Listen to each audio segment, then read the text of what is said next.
இப்போது நாம் பார்த்து கொண்டிருப்பது மகாராஷ்டிரா மாநிலத்தில் அமைந்துள்ள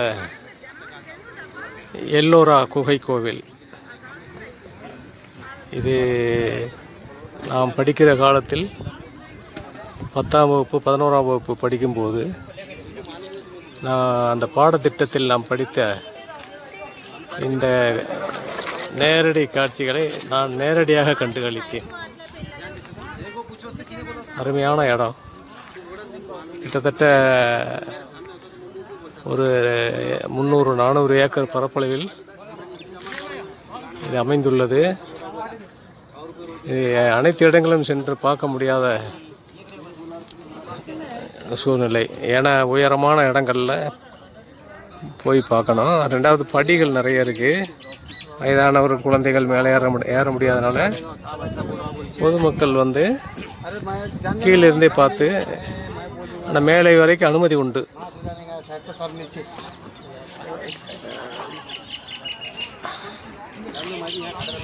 ஆமாம், அதனால் மேலே மலை மேலே தெரியுது பார்த்திங்கன்னா, அங்கெல்லாம் மக்கள் நடமாடுறாங்க. அதாவது போகிறதுக்கு அனுமதி உண்டு.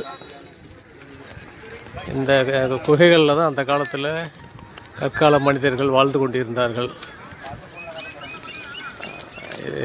கிட்டத்தட்ட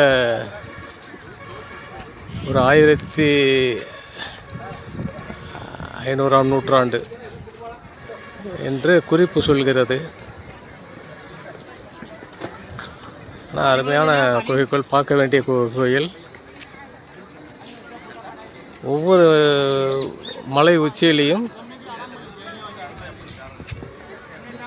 அதாவது குடகு போல் அந்த குகை போல் அமைப்பு அமைந்துள்ளது. அதிலெல்லாம் சென்று மக்கள் பார்த்து கொண்டு வருகிறார்கள். மலை மேல் உச்சி வரைக்கு சென்று பார்க்க முடிகிறது. எல்லோரா குகை கோவில், அடுத்து அஜந்தா குகை கோவில், எல்லாமே இந்த மலையில் மகாராஷ்டிரா மாநிலத்தில் அமைந்துள்ள இந்த மலையில் வந்து நம்ம காண முடிகிறது. நம்ம சிறப்பான சுற்றுலாத்தலம். ஆமாம், இது தொல்லியல் துறை எடுத்து இது மேம்படுத்தி வருகிறது. இருந்தாலும் பழைய கற்கால குகைகள் தத்ரூபம்